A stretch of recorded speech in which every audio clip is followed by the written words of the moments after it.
Caros alunos, que a graça e a paz de Cristo esteja com todos. Estamos aqui dando continuidade ao nosso curso Como se tornar um cristão fiel. E hoje com a lição de número 17, com o tema A unidade da igreja. De acordo com o Novo Testamento, a unidade em Cristo não só é boa e agradável para nós, porém, mais importante do que isso, ela é boa e agradável para Deus. Pouco antes de Jesus ser traído, na noite mais escura do mundo, ele orou pela unidade daqueles que viriam a crer nele no futuro. Disse Jesus ao Pai: Não rogo somente por estes, mas também por aqueles que vierem a crer em mim, por intermédio de sua palavra, a fim de que todos sejam um. E como és tu, ó Pai, em mim, e eu em ti, também sejam eles em nós, para que o mundo creia que tu me enviastes. João capítulo 17, versículo 20 e 21. A unidade da igreja tinha de ser o desejo mais ardente e importante no coração de Jesus, ou ele não teria orado por ela na noite anterior à sua morte. Quando Paulo escreveu para a igreja em Corinto, uma igreja assediada por problemas, fraquezas e se dividindo, ele o chamou firmemente à unidade. Rogo-vos, irmãos, pelo nome de nosso Senhor Jesus Cristo, que faleis todos as mesmas coisas, e que não haja entre vós divisões. Antes, sejais inteiramente unidos na mesma disposição mental e no mesmo parecer. 1 Coríntios capítulo 1, versículo 10. No tempo em que Paulo escreveu aos Coríntios, 54 a 56 depois de Cristo, não havia denominações. A única igreja que existia era a igreja do Senhor. E Paulo, por inspiração do Espírito Santo, disse para a igreja de Coríntios viver em união. Ele não rogou por essa unidade simplesmente, mas ele rogou em nome do próprio Jesus Cristo. Vamos analisar a unidade da igreja mais detalhadamente.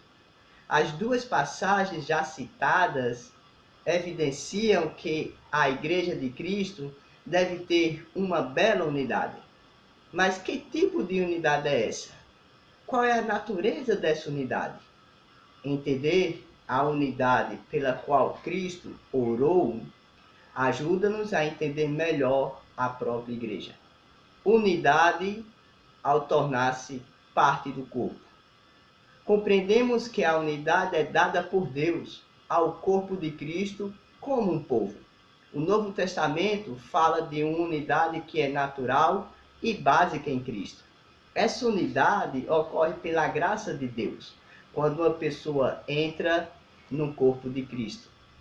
O mundo do Novo Testamento era dividido em duas comunidades principais, os judeus e os gentios. A divisão entre esses dois grupos era tão extensa quanto qualquer divisão racial dos nossos dias. Apesar disso, Paulo afirmou que os judeus e os gentios tinham se tornado um em Cristo.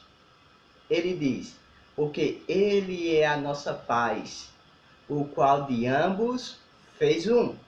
E tendo derribado a parede da separação que estava no meio, a inimizade, aboliu na sua carne a lei dos mandamentos na forma de ordenanças, para que os dois criassem em si mesmo um novo homem, fazendo a paz e reconciliasse ambos em um só corpo, com Deus, por intermédio da cruz, destruindo por ela a inimizade.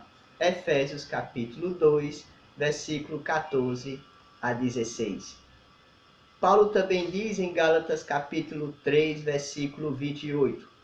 Não há judeu, nem grego, escravo, nem livre, homem, nem mulher, pois todos são um em Cristo Jesus. Cristo, através de sua morte na cruz, uniu todas as pessoas que vêm a Ele, independente do passado ou da raça, judeus e gentios, duas raças distintas, foram criadas em uma nova raça e chamados cristãos. Cristo não transformou judeus em gentios, nem gentios em judeus. Ele não elevou os gentios à posição de privilégio ocupada pelos judeus, nem desceu os judeus à posição dos gentios. Cristo elevou ambos, judeus e gentios, a uma posição espiritual nos céus, que é muito maior do que qualquer privilégio ou posição já prometidas ou alcançadas. O mesmo se aplica à igreja hoje. Cada pessoa deve pensar de si mesma somente o que ela é em Cristo.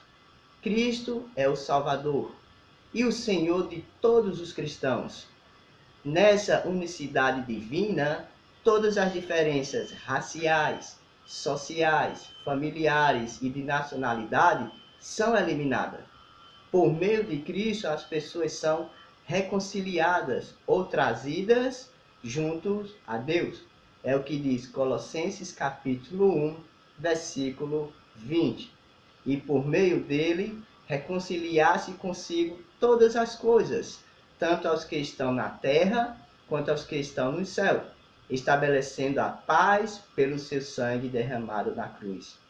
Sendo assim, através dessa reconciliação, os cristãos são trazidos todos unidos uns aos outros para serem edificados para a habitação de Deus no Espírito. Efésios capítulo 2, versículo 22, que diz: nele vocês também estão sendo juntamente edificados para se tornarem morada de Deus por seu Espírito. Unidade no ensino.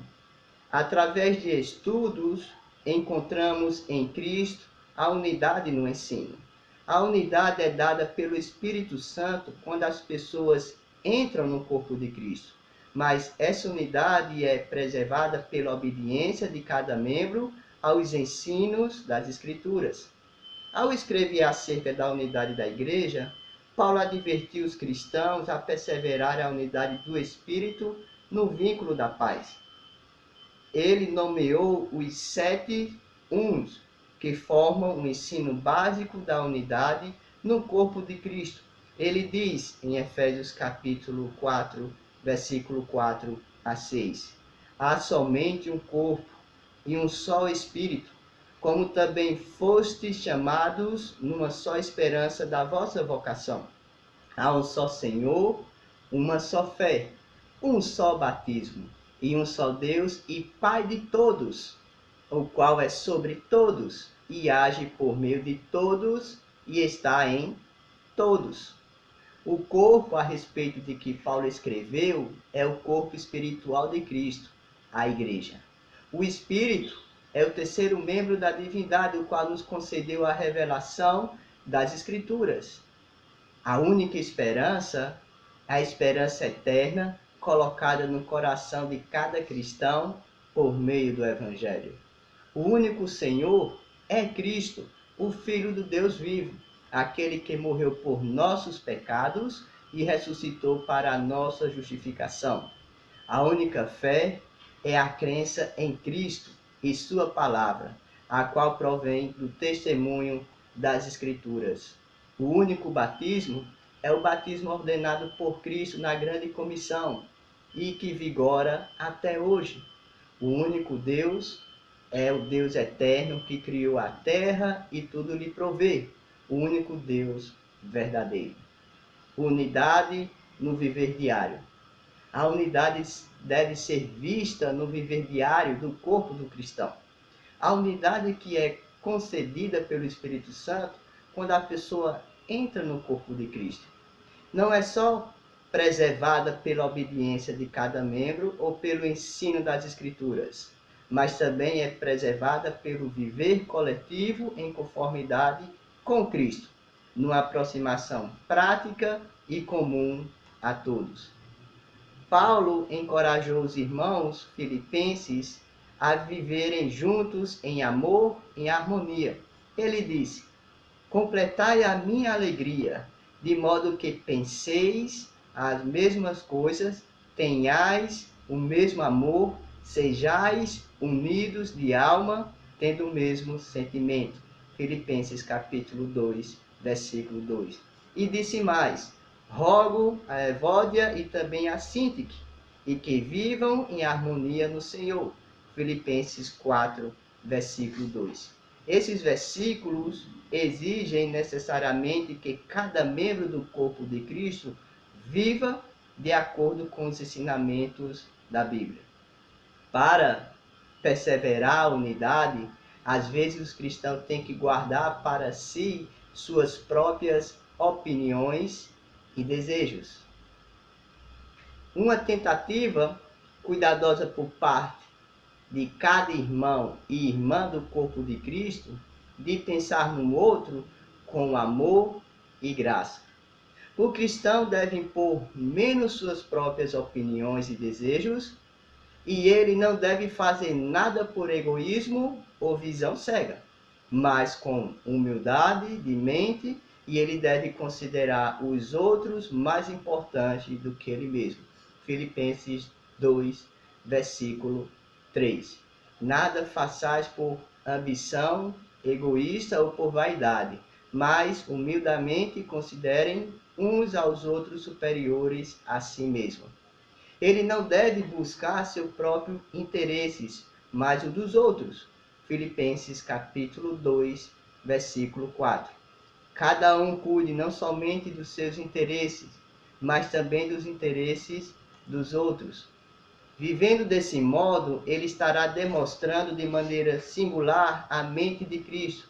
Filipenses capítulo 2, versículo 5 a 8, que diz: seja a atitude de vocês a mesma de Cristo, que, embora sendo Deus, não considerou ser igual a Deus. Era algo a que devia apegar-se, mas esvaziou-se a si mesmo, vindo a ser servo, tornando-se semelhante a homens. E sendo encontrado em forma humana, humilhou-se e a si mesmo foi obediente até a morte, e morte de cruz. Caros alunos, concluímos com essa lição, com a compreensão e a reflexão. O corpo de Cristo, portanto, deve ser conhecido por sua unidade. Os cristãos são unidos como um corpo, em um só ensino, e com pessoas que se tratam respeitosamente no viver diário. A unidade procede da graça de Deus. Quando novos cristãos entram no corpo, ela é preservada e vivenciada pelo comprometimento. Ser um cristão fiel é quando se vive em unidade. E com isso estamos vivendo a oração que Jesus fez pensando em nós, a fim de que todos sejam um, como és tu, ó Pai, em mim e eu em ti. Também sejam eles em nós, para que o mundo conheça que tu me enviaste. Que Deus nos abençoe.